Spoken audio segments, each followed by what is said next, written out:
ওঠো ওঠো ওঠো রোজাদার, সেহরির হলো সময়, খোলো খোলো দ্বার। বাতাস ডাকে তোমায়, ডেকে যায় তারকারা, আসমানে আছে যত আলোকিত ফেরেশতারা।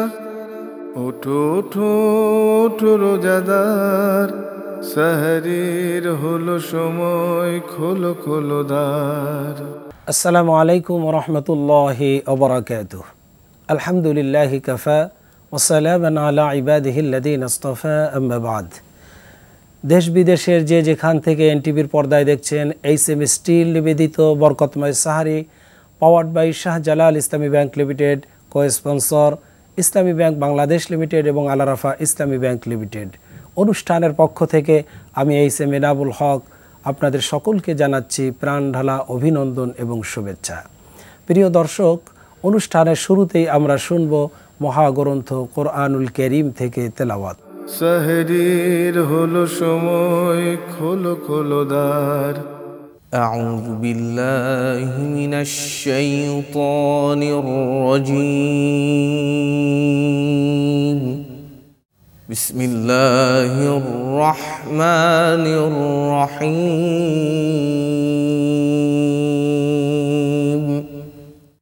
وإذ قال إبراهيم لأبيه آزر أتتخذ أصناما آلهة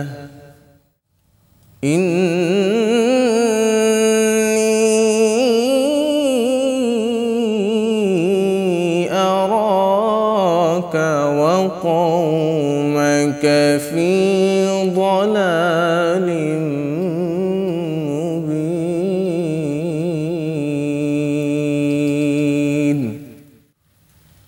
وكذلك نري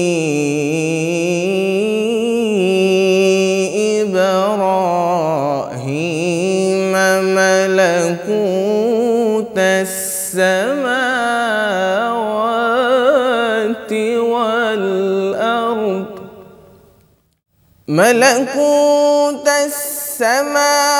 السماوات والأرض وليكون من الموقنين. فلما جن عليه الليل رأى كوكبا قال هذا ربي. فلما أفل قال لا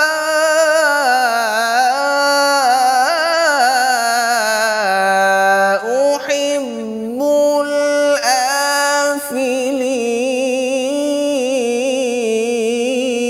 الآفلين. فلما رأى القمر بازغا قال هذا ربي. فلما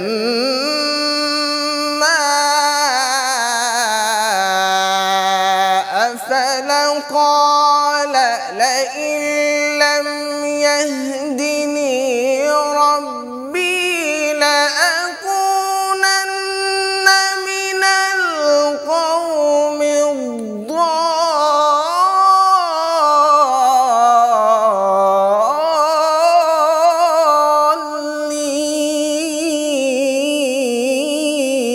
الضالين. فلما رأى الشمس بازغة قال هذا ربي. هذا أكبر. فلما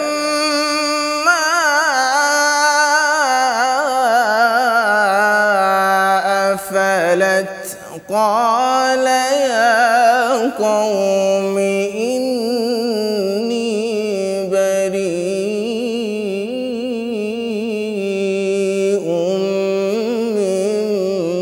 مما تشركون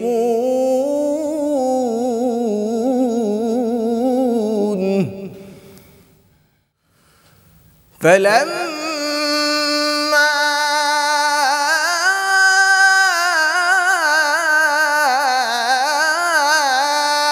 أفلت قال يا قوم إني بريء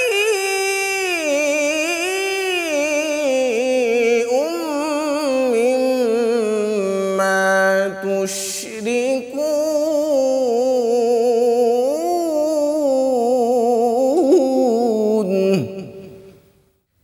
إني وجهت وجهي للذي فطر السماوات والأرض حنيفا وما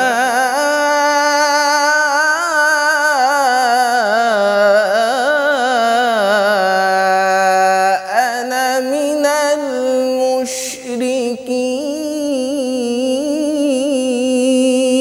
المشركين إني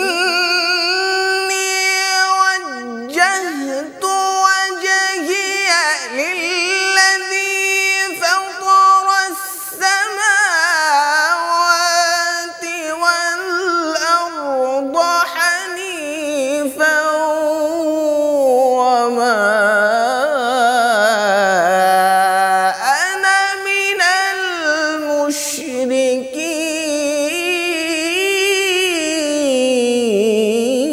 المشركين إني وجهت وجهي للذي فطر السماوات والأرض حنيفا وما أنا من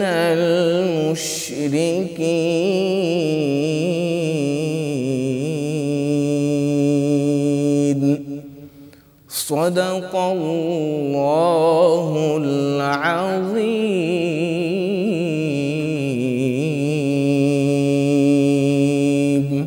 দর্শক, আমরা কারি সাহেবের কণ্ঠে অত্যন্ত চমৎকার 16 ঋতু কোরআন তেলাওয়াত শুনতে পেলাম। এই পর্যায়ে আমরা শুনব কোরআনুল কারীমের তাফসীর। সাহরির হলো সময়, খোলো খোলো দ্বার। আসসালামু আলাইকুম ওরহমতুল্লাহি ওবরাকাতুহু। ইন্নাল হামদুলিল্লাহ ওয়াসসালাতু ওয়াসসালামু আলা রাসূলিল্লাহ নবিয়িনা মুহাম্মদ ওয়া আলা আলিহি ওয়া আসহাবিহি আজমাইন ওয়া বা'দ। রমাদানুল কারীমে এনটিভির চমৎকার আয়োজন বরকতময় সাহারি অনুষ্ঠানে আমরা আজকে গুরুত্বপূর্ণ যে বিষয়টি জানব, কোরআনুল কারীমের সূরা মায়েদার 90 নম্বর আয়াতে আল্লাহ তাআলা কি নির্দেশনা দিয়েছেন।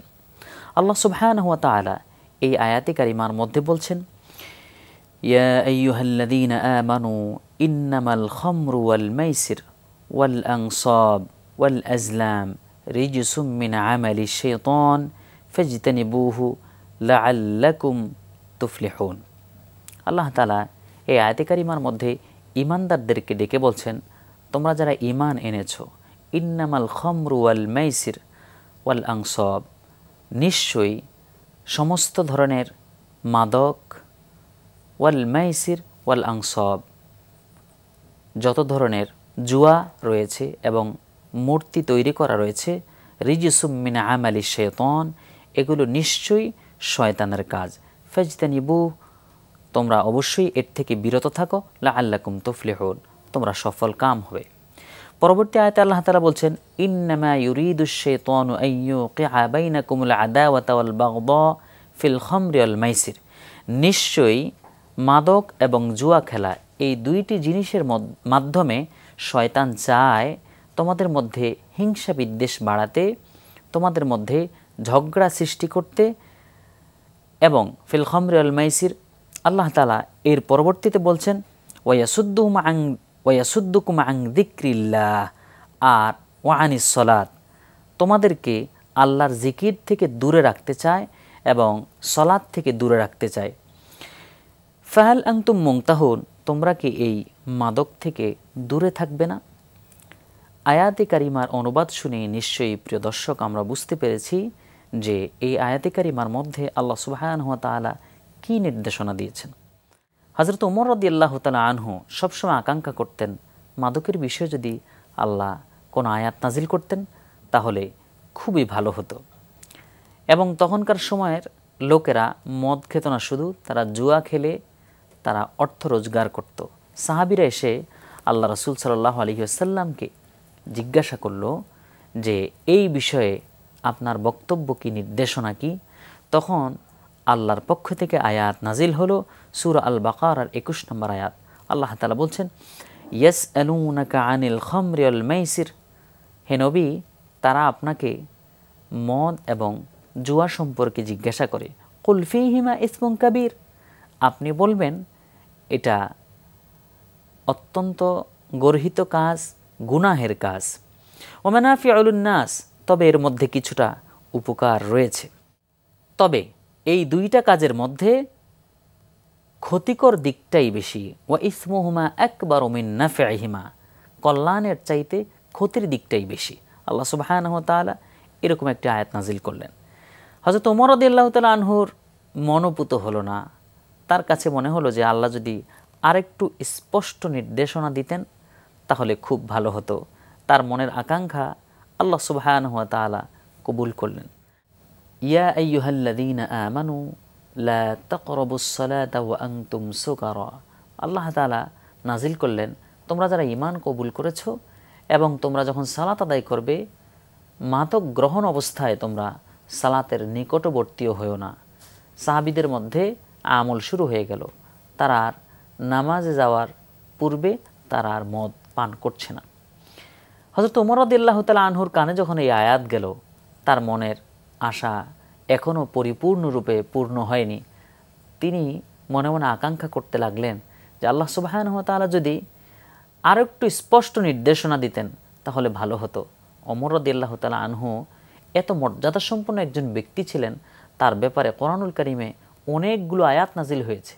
এমনও হয়েছে যে আল্লাহ রাসূল সাল্লাল্লাহু আলাইহি সাল্লাম একটা ফয়সালা দিয়েছেন আর ওমর একটা আশা করেছেন। দুইটার মধ্যে আল্লাহ সুবহানাহু ওয়া তাআলা ওমরের পক্ষে রায় দিয়েছেন।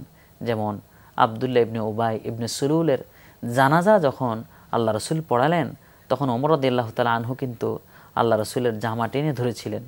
আল্লাহ সুবহানাহু ওয়া তাআলা ওমরের পক্ষে রায় দিয়েছেন। সেখানে তিনি বলেছেন যে লা তুসাল্লি আলা আহাদিম মিনহুম মাতা আবাদান আলা কবরি, হে নবী আপনি কোনো মুনাফিকের জানাজা পড়াবেন না এবং কি তাদের কবরের পাশে গিয়ে তাদের জন্য দোয়া করবেন না। এভাবে করে আল্লাহ সুবহানাহু ওয়া তাআলা ওমরের পক্ষে রায় দিয়েছেন। ঠিক একই অবস্থায় এই মাদকের বিষয়ে আল্লাহ সুবহানাহু ওয়া তাআলা হযরত ওমর রাদিয়াল্লাহু তাআলা আনহুর মনের আশা তিনি পূর্ণ করলেন এবং তিনি কোরআনুল কারীমের মধ্যে এই সূরা আল মাইদার 90 এবং 91 নম্বর আয়াতে কারিমা তিনি নাজিল করে জানিয়ে দিলেন স্পষ্ট আয়াত, রাষ্ট্রীয়ভাবে ঘোষণা হয়ে গেল ইয়া আইয়ুহাল্লাযীনা আমানু ইন্নামাল খামরু ওয়াল মাইসির ওয়াল আনসাব ওয়াল আজলাম রিজসুম মিন আমালিশ শাইতান, মাদক এবং জুয়া এবং মূর্তি পূজা, দেবদেবীদের পূজা, এই সমস্ত কিছুর বিষয়ে আল্লাহ তাআলা স্পষ্ট নির্দেশনা দিয়ে দিলেন রিজসুম মিন আমালিশ শাইতান, নিশ্চয়ই এটা শয়তানের কাজ। শয়তানের কাজ কিভাবে? ইন্নামা ইউরিদুশ শাইতান, নিশ্চয়ই শয়তান চায়, ইন্নামা ইউরিদুশ শাইতানু আইয়ুকিআ বাইনাকুমুল আদাওয়াতা ওয়াল বাগদা, তোমরা মদ পান করো, জুয়া খেলো, এগুলোর মাধ্যমে তোমাদের ভিতর ঝগড়ার সৃষ্টি হোক, তোমাদের ভিতরে হিংসা বিদ্বেষ তৈরি হোক, এটা কিন্তু শয়তান চায়। মদ যারা পান করবে তাদের ব্রেনের মধ্যে একটা আস্তরণ পড়ে যায়, এতে করে তার বিবেক শক্তি লোপ পায়, তার সঠিক কিছু চিন্তা করার শক্তি লোপ পায়, যার ফলে সে ব্যক্তি তখন কি করে না করে সে নিজেও জানে না। আমাদের সমাজে আজকের তরুণ যুবকেরা আজকে মাদকতার দিকে চলে যাচ্ছে।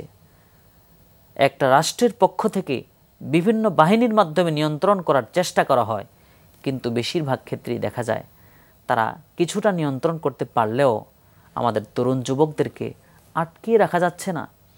তাদেরকে এই মাদকের ভয়াবহ ছোবল থেকে আটকে রাখা যাচ্ছে না। একজন বাবা মা তারা তাদের সন্তানকে স্কুল, কলেজ, বিশ্ববিদ্যালয়ে পাঠান যে তাদের ছেলে একটা সোনার টুকরা হয়ে সেখান থেকে বের হবে, আদর্শ একজন মানুষ হয়ে সেখান থেকে বের হবে।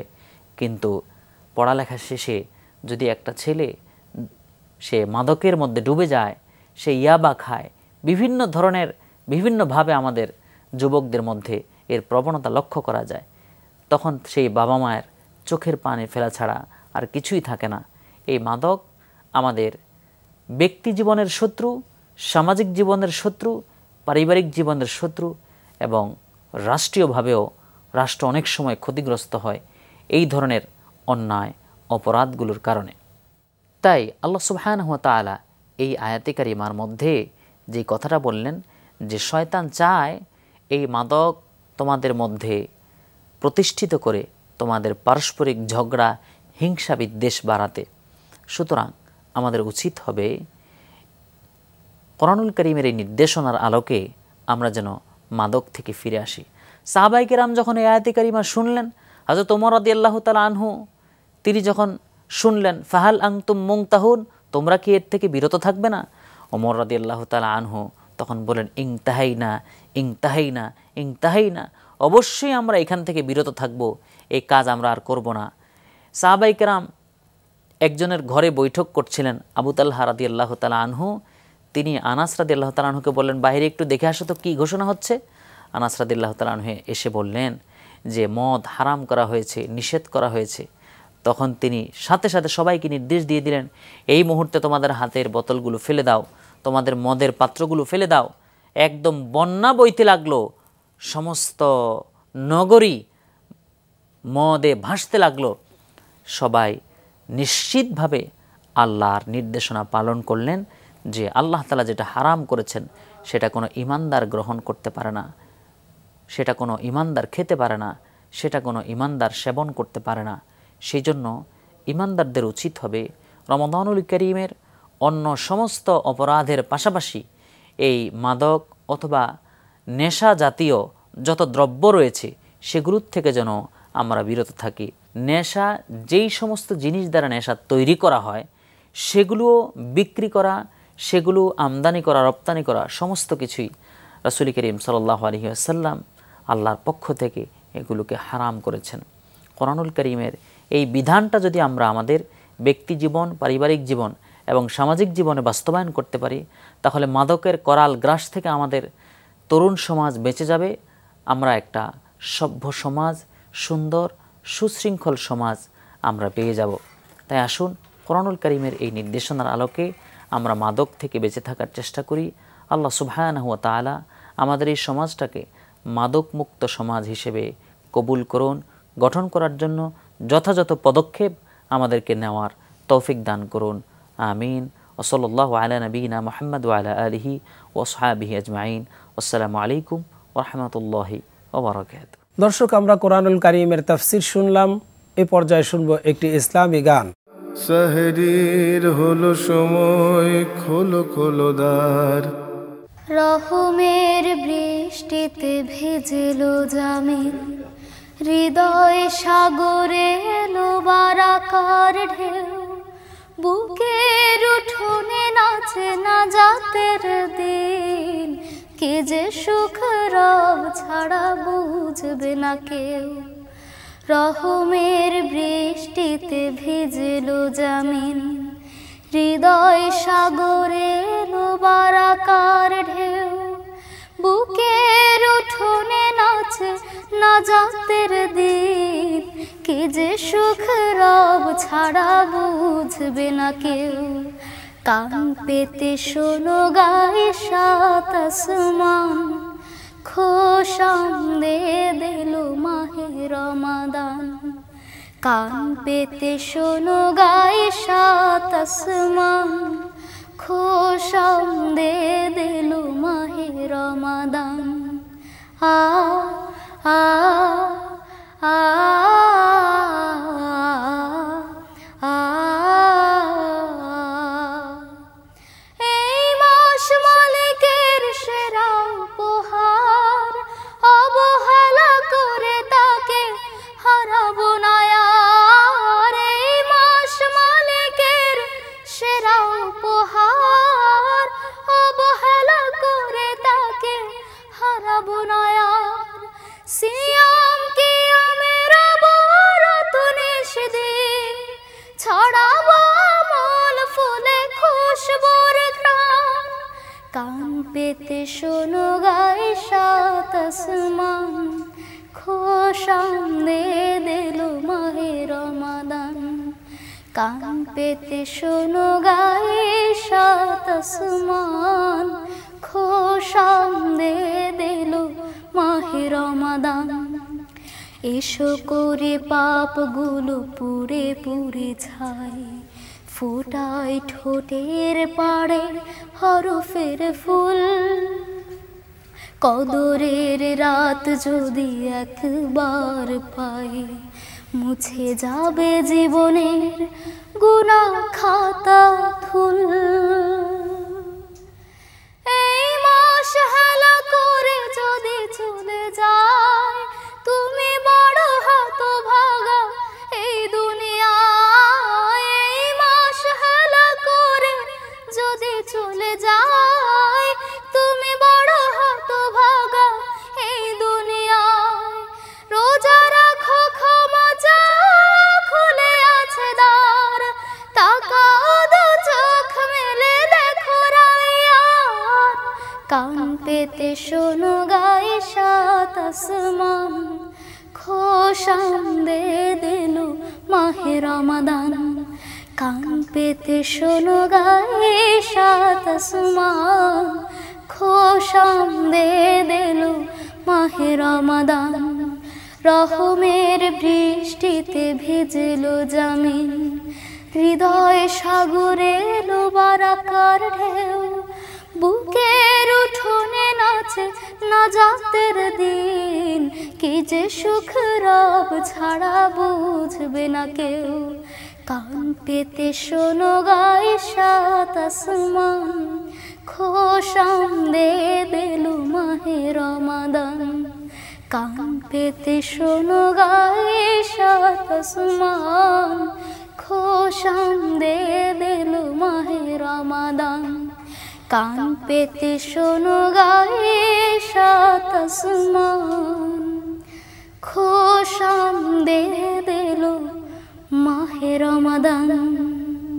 দর্শক, আজকে এই পর্যায়ে রয়েছে বিষয়ভিত্তিক আলোচনা। আর আজকের যে বিষয়টি নিয়ে আমরা আলোচনা করতে চাই তা হচ্ছে ইসলাম মানব জীবনের জন্য মহা নেয়ামত। আসলেই তো ইসলাম একটি মহা নেয়ামত। আল্লাহ পাক ইসলামকে পরিপূর্ণ জীবন ব্যবস্থা দান করে এরপরে বলেছেন, আমি তোমাদের জন্য আমার নেয়ামত সমূহ পূর্ণ করে দিলাম। আসুন এই বিষয়ের উপর আলোচনা করার জন্য আমরা আমাদের স্টুডিওতে দুজন সম্মানিত আলেমে দ্বীনকে নিমন্ত্রণ করেছি। আমাদের আলেমদের সাথে, মেহমানদের সাথে আপনাদেরকে পরিচয় করিয়ে দিচ্ছি। প্রথমেই রয়েছেন বিশিষ্ট ইসলামী চিন্তাবিদ, ইয়ং স্কলার জনাব মাওলানা মুফতি ইয়াকুব আমানি। আসসালামু আলাইকুম ওয়া রাহমাতুল্লাহি ওয়া বারাকাতুহু। এরপরে রয়েছেন আরেকজন আলেমে দ্বীন জনাব মাওলানা রুহুল আমিন।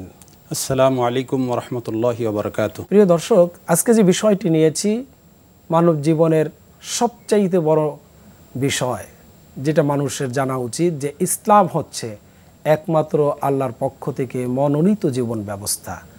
ইসলামের বাইরে যত জীবন ব্যবস্থা আছে এগুলি সব আল্লাহর কাছে প্রত্যাখ্যাত।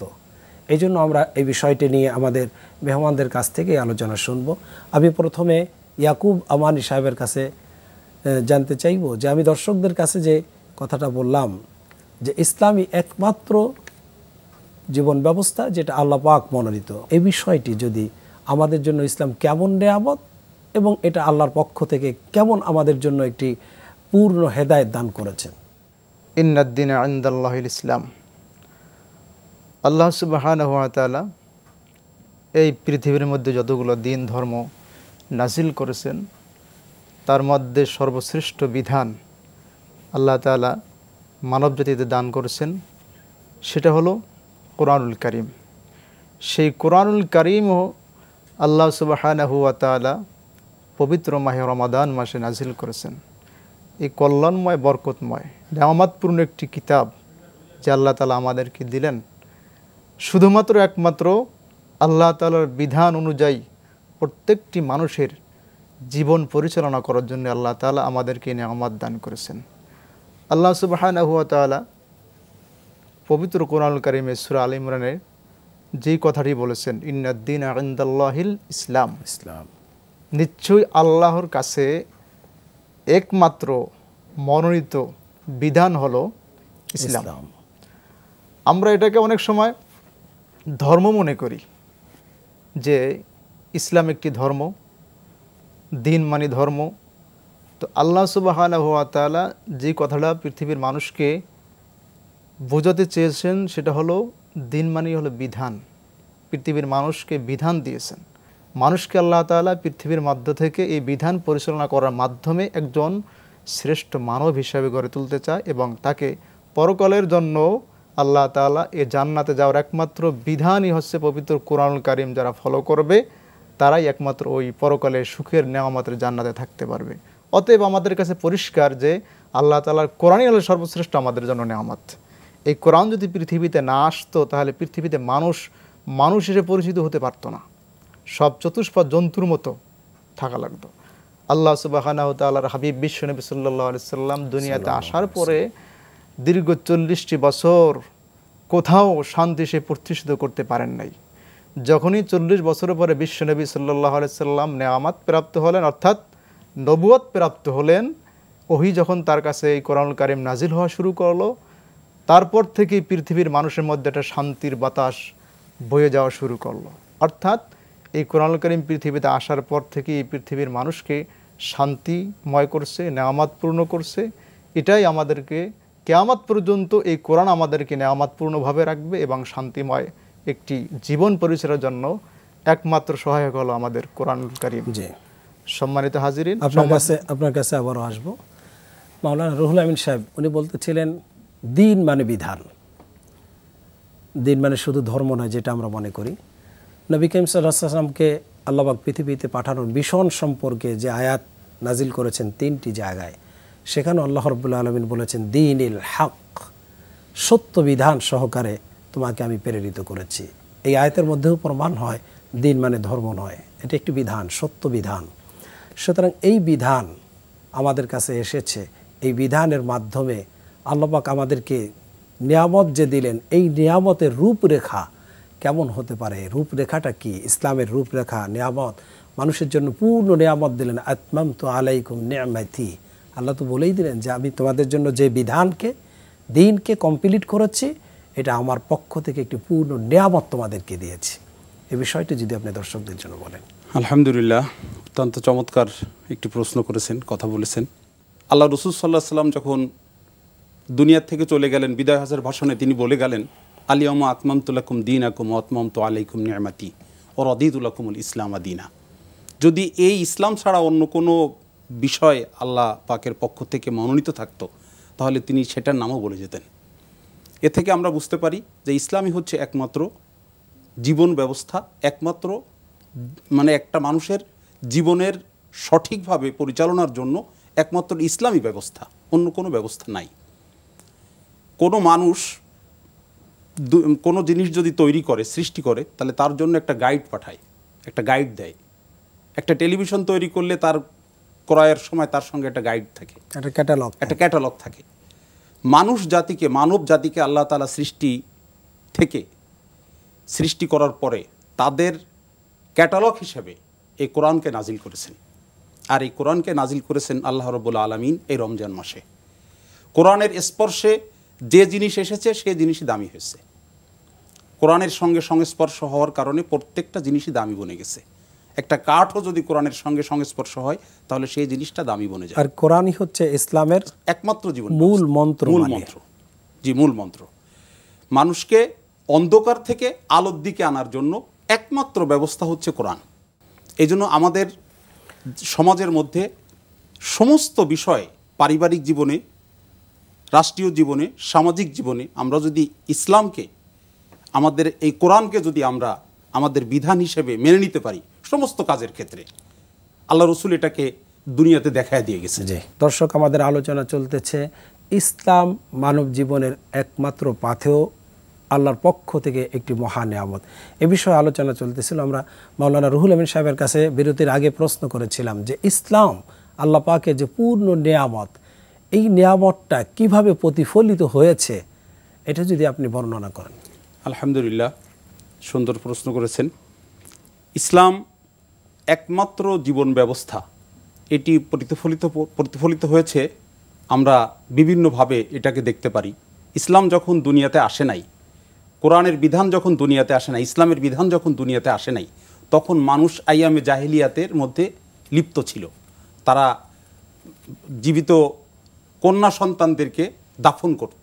পিতা, যেখানে যে পিতার কাছে সন্তান সব থেকে প্রিয়, সেই পিতাই কন্যা সন্তানকে দাফন করে ফেলতো, শুধু জ্ঞানের অভাবে, ইসলাম নামক আলোর অভাবে। এই আলোটা এতটা অন্ধকার, নিমজ্জিত ছিল, অন্ধকারের সয়লাভ ছিল। তখন মানুষ সুদ, ঘুষ, জেনা, ব্যভিচার সমস্ত কর্মকাণ্ডের মধ্যে লিপ্ত ছিল।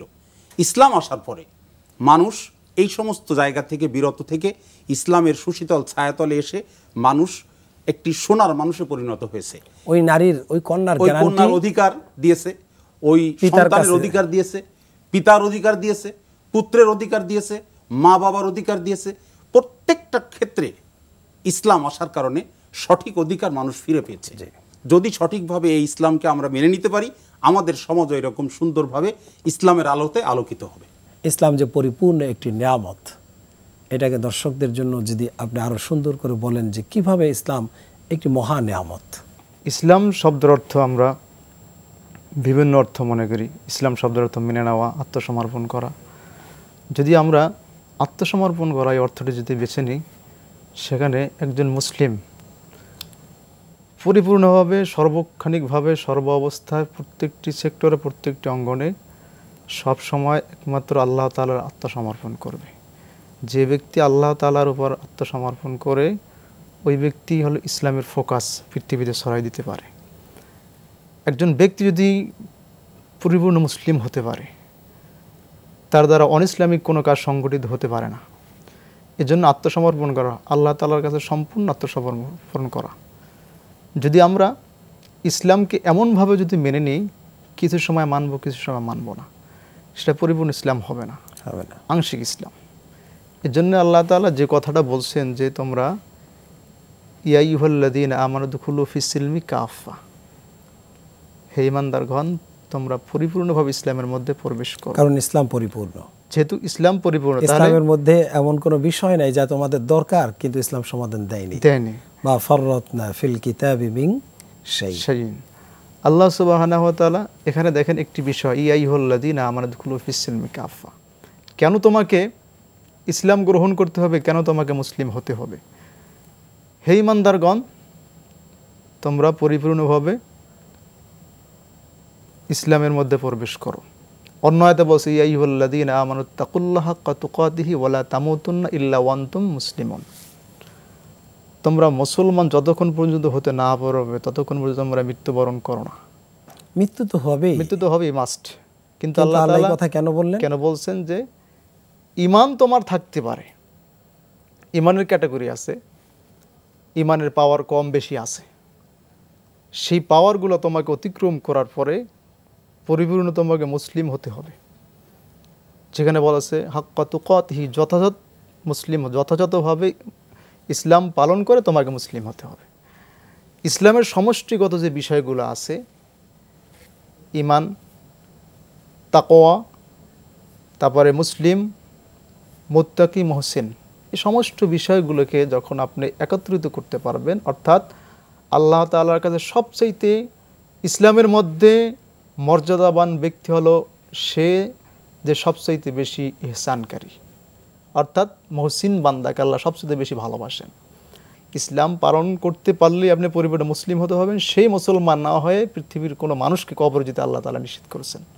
তো সেক্ষেত্রে মানে আমাদের জীবদ্দশায় কার কখন মৃত্যু হবে জানা নাই, কিন্তু তোমাকে মুসলমানের উপরে প্রতিষ্ঠিত থাকো সবসময়, যেন মৃত্যুটা মুসলমানের উপরে হয়। মুসলমানের উপরেই হয়। এই জন্য আল্লাহ বলছে ওয়া লা তামুতুন্না ইল্লা ইল্লা ওয়া ওয়া আনতুম আনতুম মুসলিমুন। মুসলিমুন। কারণ মৃত্যু আমার কখন আসবে আমি তো জানি না, আমি মুসলমান হব কখন। আমার এখন আছি জীবিত, এই অবস্থায় আমি মুসলমানের উপরে থাকবো। এই জন্য তোমাকে সর্বক্ষণিকভাবে মুসলিম হয়ে পৃথিবীতে বসবাস করতে হবে, যেন মৃত্যুটা মুসলমান অবস্থায় হয়। সেই ইসলামের কথাই আল্লাহ তাআলা বলছেন। আর আমরা যে ইসলাম পালন করি, কিছু মানি কিছু মানি না, সেজন্য আল্লাহ তাআলা বলছেন শান্তিও আসে দুনিয়াও না। লাঞ্ছিত, আখিরাতেও লাঞ্ছিত। এই জন্য শান্তি আসে না। জি ইনশাআল্লাহ। জি, আপনার কাছে লাস্ট প্রশ্ন আমার, যে ইসলাম পরিপূর্ণ জীবন ব্যবস্থা, ইসলাম মেনে চলতে হবে, ইসলামের উপরে থেকে মৃত্যুবরণ করতে হবে, কিন্তু এই ইসলামটাকে বাদ দিয়ে অন্যটা গ্রহণ করলে ক্ষতি কি হতে পারে? এমন মুসলমান দুনিয়া এবং আখেরাতে তার জন্য কেমন জীবন ব্যবস্থা হবে যে ইসলামের সাথে তাচ্ছিল্য করলাম, আমি নিজেকে মুসলমান স্বীকার করলাম, ইমানদার স্বীকার করলাম, কিন্তু ইসলামকে আমার সর্বক্ষেত্রে আমি মানতে পারলাম না, তাহলে কি ইসলামের এই মহা নিয়ামতটা আমাকে স্বীকার করা হলো নাকি অস্বীকার করা হলো? আল্লাহ তাআলা এই সম্পর্কে বলেছেন যে তোমরা আমার কিতাবের কিছু অংশ মেনে চলবা আর কিছু অংশ ছেড়ে দিবা। কিছু অংশ আর কিছু অংশ ছেড়ে দেওয়া, এটা মানে হলো ইসলাম থেকে আমি কিছুক্ষণ ইসলামের মধ্যে থাকলাম আর কিছুক্ষণ ইসলামের বাইরে চলে গেলাম। অর্থাৎ আমার পূর্ববর্তী বক্তা যিনি চমৎকার বলেছেন যে উদখুলু ফিস সিলমি কাফা, পরিপূর্ণভাবে তুমি ইসলামের মধ্যে প্রবেশ করো, পূর্ণাঙ্গভাবে প্রত্যেকটা ক্ষেত্রে। জি, আংশিকভাবে না। আমি কোনো দুনিয়ার আমার সাংসারিক একটা কাজের মধ্যে ইসলামকে রাখলাম, আরেকটা কাজের মধ্যে রাখলাম না, এরকম যেন আমি মসজিদে রাখলাম কিন্তু মসজিদের বাইরে আমি ইসলামকে নিলাম না। আমি আমার ইসলামকে মাদ্রাসার মধ্যে সীমাবদ্ধ রাখলাম, কিন্তু আমার রাষ্ট্রীয় জীবনে আমি রোজার মধ্যে রাখলাম, কিন্তু রোজার সাহারি খাইলাম, সাহারির মধ্যে রাখলাম যে সাহারি খাইতে হবে রোজা, কিন্তু সাহারিটা যে হালাল ভাবে উপার্জন করতে হবে ওইটা যে ইসলাম, ওখানে আমার ইসলাম নাই। এটা একটা বড় বিষয়। রমজান মাসের জন্য ইসলামকে রাখলাম, রোজার মাস শেষ নামাজও বাদ দিয়ে দিলাম, ইসলামকে ছেড়ে দিলাম, এরকম না। আল্লাহ তাআলা রোজার আগেও যে আল্লাহ ছিলেন, রমজান মাসেও সে আল্লাহ দেখতেছেন। আমরা রমজান মাসে আল্লাহ দেখেন বেশি, এই জন্য একটু ক্ষুধাভীতি দেখাই, কিন্তু বাস্তবতা তা না। আমার জীবনটাকে একেবারে প্রথম থেকে নিয়ে শেষ পর্যন্ত ইসলামের পরে যদি আমি আনতে পারি, তাহলে আমি পরিপূর্ণ মোমেন হলাম। আর মোমেনের জন্য আল্লাহ তাআলা রেখেছেন জান্নাত। আল্লাহ তাআলা জান্নাত সম্পর্কে অত্যন্ত চমৎকার বলেছেন, জান্নাতিন তাজরি মিন তাহতিহাল আনহার, যে এমন জান্নাত আল্লাহ তাআলা মুমিনদেরকে দিবেন যার তলদেশ থেকে নহর প্রবাহিত হবে। এই জন্য কোনো মানুষ যদি ইসলামের পরে অটল থেকে দুনিয়ার থেকে শেষ নিঃশ্বাস ত্যাগ করতে পারে, তাহলে আল্লাহ তাআলার কাছে সে অফুরন্ত নেয়ামত, অফুরন্ত তার যে নিয়ামতের বালাখানা আল্লাহ তাআলা রেখেছেন, জান্নাত রেখেছেন, এই জান্নাতের বাসিন্দা হবে। আপনাদের দুজনকে অসংখ্য ধন্যবাদ বিষয়ের উপরে আলোকপাত করার জন্য। প্রিয় দর্শক, শুনতে শুনতে দেখতে দেখতে আমাদের সময় একেবারে শেষ প্রান্তে চলে এসেছে। আপনারা এতক্ষণ পর্যন্ত দেখতে ছিলেন HM স্টিল নিবেদিত বরকতময় sehri, powered by Shahjalal Islami bank limited, co sponsor Islami bank Bangladesh limited এবং আল আরাফা ইসলামী ব্যাংক লিমিটেড। প্রিয় দর্শক, ইসলাম মানব জীবনের জন্য মহা নেয়ামত। আমরা যেন ইসলামকে আমাদের জীবনে মহা নেয়ামত মনে করি, জীবনের সর্বাঙ্গে সর্বক্ষেত্রে আমরা যেন ইসলামকে লালন করতে পারি, পালন করতে পারি। আল্লাহ যেন সে তৌফিক দেয়। আমরা শেষ করব, তবে একটি ইসলামী সঙ্গীত শুনতে শুনতে বিদায় নেব। হাযা মা ইনদি ওয়াল ইলমু ইনদাল্লাহ আলাইহি তাওয়াক্কালতু ওয়া ইলাইহি উনীব। আসসালামু আলাইকুম ওয়া রাহমাতুল্লাহি ওয়া বারাকাতুহু। হে খোদা দয়াময় রহমানুর রহিম, হে বিরাট হে মহান, হে অনন্ত অসীম। হে খোদা দয়াময় রহমানুর রহিম, হে বিরাট হে মহান, হে অনন্ত অসীম। নিখিল ধরণীর তুমি অধিপতি, নিখিল ধরণীর তুমি অধিপতি। তুমি নিত্য সত্য পবিত্রতি, চির অন্ধকারে তুমি ধ্রুব জ্যোতি। তুমি সুন্দর মঙ্গল মহামহিম। হে খোদা দয়াময় রহমানুর রহিম, হে বিরাট হে মহান, হে অনন্ত অসীম।